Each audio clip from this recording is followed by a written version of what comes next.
Hello. We are volunteers with the Leicestershire and Rutland Remap panel. Remap is a national charity which was founded in 1964 and now has over 770 volunteers, working in 65 panels throughout the UK. The aim of the organisation is to make customised devices to assist people with disabilities to be as independent as possible.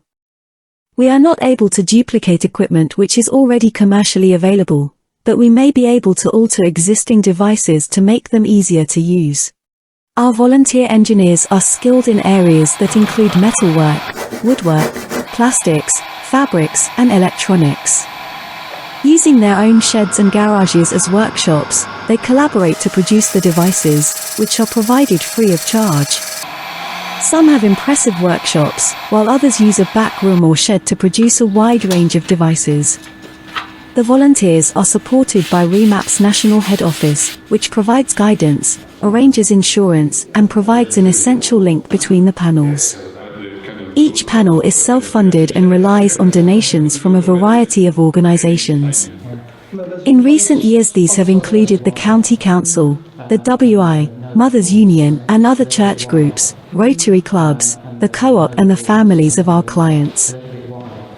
We receive referrals from various sources, such as NHS professionals, social services, the person needing help, or their family, friends, and carers. The referrals are brought to our monthly meeting where they discussed and recorded in the minutes.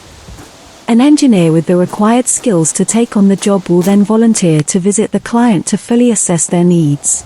Let me introduce you to Rupert, a keen gardener who asked for our help recently. So, my name is Rupert Earl, and I love gardening. I've got a beautiful garden. I like to be in it as much as possible. When I was 21, I was involved in a road accident, and I broke my neck. So, as a result of that, I was paralysed from the shoulders downwards. And the effect of that is that I have no functional grip in my hands. So, I can just move my fingers a little bit, but not like any functional grip. So I can't use secateurs or scissors or anything like that. So it's great frustration to me when I'm growing things like sweet peas or cosmos that need regular deadheading to encourage them to keep on flowering, that I can snip the heads off. Obviously I probably can't pick the bits up afterwards, but at least I can snip the heads off and encourage that reflowering that I want to promote. So it's been a problem, and I just suddenly thought that, well, maybe there's a way to solve this, having sort of endured it for many years.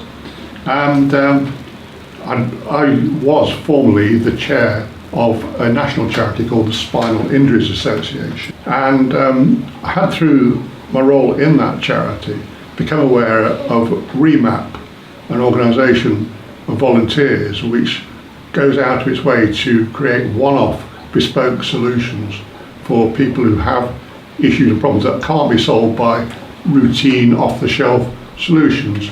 And sometimes occupational therapists, I know, have referred clients to Remap. So I googled for it, and I found the website and made contact, and as a result of that, it was really great. I was put in touch with a really great engineer locally who was able to come up with a one-off solution for me that solved the problem neatly. Harry visited Rupert in order to find out how we could help. As I explained to you on the phone, I've got a problem that I can't make any functional grip, so I can't use any secateurs or scissors for deadheading. Following my meeting with Rupert and the brief that I got from Remap, I developed a computer model. This device. We understood that it was possible to use the power supply from the wheelchair, so it utilises a fairly hefty solenoid and a pair of snips that are available on the market, substantially modified. When we came to use it, decided it was too heavy and possibly a bit overcomplicated. So I moved on to a second design, this one. This utilises another proprietary pair of snips. It worked okay until they became gummed up, and the recoil spring wasn't sufficient to open them. So this is our final design, and at the moment I'm making the last remaining component, which is a bell crank. Hi Rupert!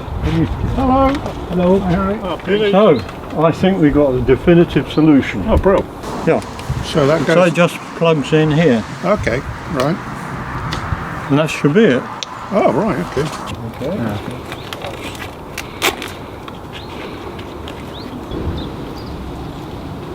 Okay. So I can okay to try it now then, Harry. Yeah, sure. Okay, bro. Oh, I see. Yeah, yeah, that's good. Oh, let's have a go then.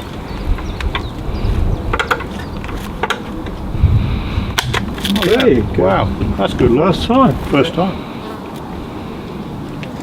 It's a lot easier than that heavy one we started with. Yeah, definitely. You're not going to have anything left in the garden to carry on like this.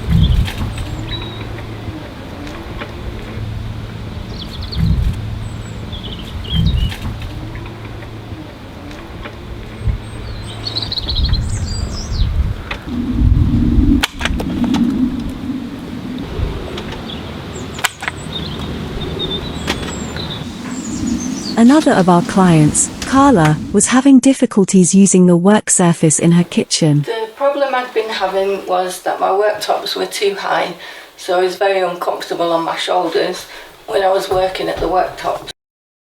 Jeremy visited her to assess the problem, then started work on a solution.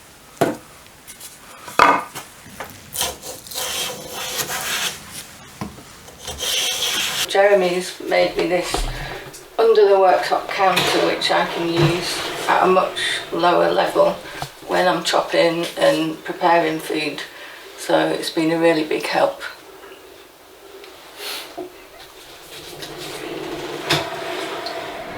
Some of our clients have used our service on a number of occasions, and our engineers are only too happy to take on new challenges from them. This is Martin making a visit to David, who has mobility problems. He is. Good, thank you. Oh, David. Hi, Martin. How are you doing today? David had a special exercise chair made for him by a hospital department many years ago. It was specifically designed to help him to strengthen his legs and allowed limited exercise for his arms too. He asked if we could make a frame around the back of the chair, which he could connect elastic ropes to. He would then be able to exercise his upper body as well as his legs. Due to David's mobility problems, he uses a specialist easy chair. However, it was too low for him, and due to the mechanism underneath, commercial chair raisers couldn't be used. Our first job was to raise the chair on a plinth. It is essential that he exercises his ankles regularly, so working with his physiotherapist, we designed and made a foot exerciser that he could use while seated. He uses it in two ways. With his feet resting on the platforms, his hamstrings are exercised, and when he straps his feet down, it allows him to stretch his calf muscles. Then we tackled a somewhat larger project for him. David gets around using this Zimmer frame. His walking is not too good, and he was told that he's got to practice it. So he decided to get a treadmill, which you can see here.